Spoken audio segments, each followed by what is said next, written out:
Bismillah, alhamdulillah, wassalatu wassalamu ala rasulillah wa ala alihi wa ashabihi wa mawala amma ba'd. Kaum muslim yang mudah-mudahan dimuliakan dan dirahmati oleh Allah Azza wa Jalla, dalam sebuah hadis dari sahabat yang mulia Abu Hurairah radhiyallahu taala anhu beliau menyebutkan bahwasanya Rasulullah sallallahu alaihi wasallam pernah menceritakan tentang dua orang Bani Israel yang bersaudara. Di mana beliau sallallahu alaihi wasallam bersabda, "Kana rajulani fi Bani Israel muta'akhain." Di dahulu ada dua orang bersaudara dari kalangan Bani Israel. Fakana ahaduhuma yudhnib wal akharu mujtahidun fil ibadah. Di mana salah satu dari keduanya adalah seorang yang ahli maksiat, yang hari-harinya melakukan dosa. Sedangkan yang satunya adalah seorang yang saleh, yang bersungguh-sungguh dalam beribadah kepada Allah Subhanahu wa taala. Fakana la yazalul mujtahid yaral akhar ala dzam. Maka setiap kali yang soleh ini, yang ahli ta'ah ini melihat saudaranya melakukan maksiat, maka dia nasihati dia. Dia perintahkan dia untuk berhenti dari dosa-dosa yang dia lakukan. Hingga tiba suatu hari di mana yang soleh ini seperti biasa mendatangi saudaranya untuk menasihatinya agar berhenti dari maksiat yang dia lakukan. Maka yang ahli maksiat ini pun mengatakan, "Khallini wa rabbi abu'itha alayya raqibah." Kata dia, biarkan aku dan Tuhanku, engkau tidak usah mengurus diriku. Ya, engkau tidak perlu mengurus aku. Biarkan aku dengan Tuhanku. Apakah Allah Subhanahu wa taala mengutusmu untuk menjadi pengawas bagiku? Faqala wallahi la yaghfirullahu laka aw la yudkhiluka Allahul jannah. Maka si ahli at-ta'ah ini, itu yang soleh ini pun mengatakan, demi Allah, Allah Subhanahu wa taala tidak akan mengampuni dosa-dosamu. Demi Allah Subhanahu wa taala tidak akan memasukkanmu ke dalam syurga. Faqabada arwahahuma. Maka lantas kemudian Allah Subhanahu wa taala mewafatkan keduanya. Kemudian didatangkan kedua orang ini ke hadapan Allah Subhanahu wa taala. Lantas Allah berfirman kepada yang ahli ta'ah, kepada yang dahulu adalah orang yang ahli ibadah di dunia, "Kunta bi 'aliman aw kunta 'ala ma fi yadi qadirah?" Apakah engkau lebih mengetahui dariku? Apakah engkau merasa lebih mampu dariku? Artinya gara-gara dia bersumpah saudaranya tidak akan masuk syurga, bersumpah saudaranya tidak akan diampuni oleh Allah Azza wa Jalla, maka Allah Subhanahu wa taala menyalahkan ya saudaranya yang saleh ini, mengatakan, apakah engkau lebih mengetahui dariku sehingga berani mengucapkan kata-kata seperti itu? Kemudian Allah Subhanahu wa taala berfirman kepada yang ahli maksiat, "Idhhab fadkhulil jannah bi rahmati." Engkau pergi sana, masuk syurga dengan rahmatku. Kemudian Allah Subhanahu wa taala berfirman kepada yang dahulunya ahli ibadah di dunia, idhabu bihi ilan nar. Seret dia masuk ke dalam api neraka. Jadi disuruh para malaikat untuk menyeret yang dahulu adalah orang yang soleh ini ke dalam api neraka dikarenakan ucapannya tadi itu. Hadis ini sahih, diriwayatkan oleh Abu Dawud dan Imam Ahmad.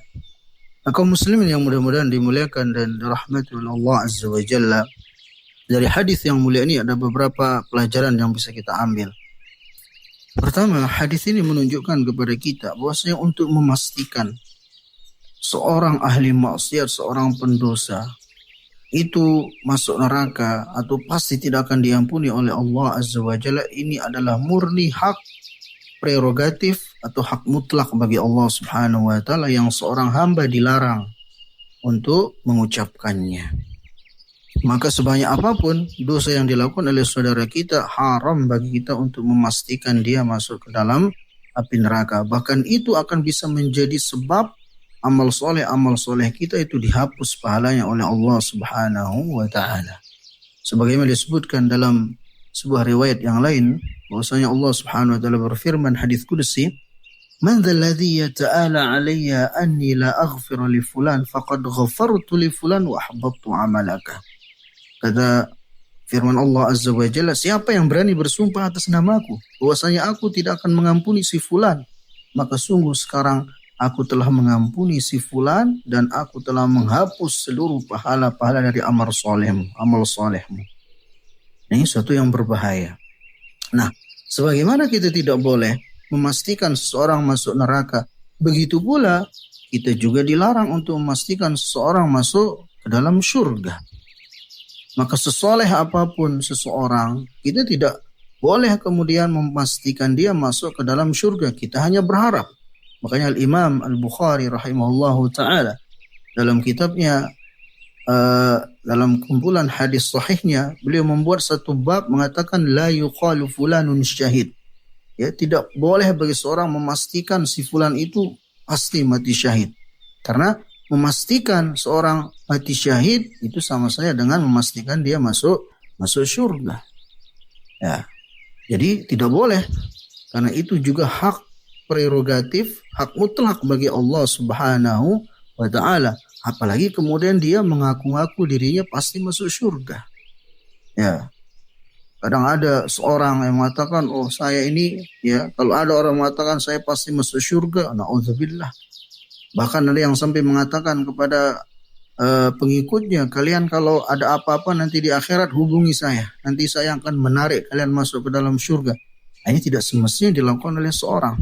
Ya, apalagi seorang yang mengaku dirinya berilmu begitu.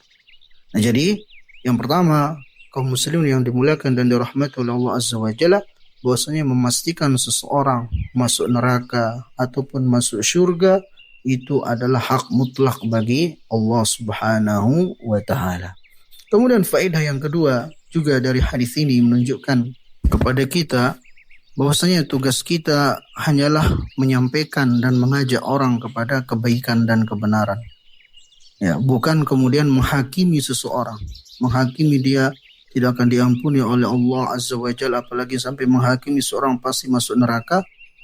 Maka itu tidak boleh dikatakan oleh seorang muslim, apalagi seorang yang mengaku dirinya berilmu. Kemudian faedah yang ketiga dari hadis ini juga menunjukkan kepada kita bahwasanya amalan seseorang itu dilihat dari akhirnya.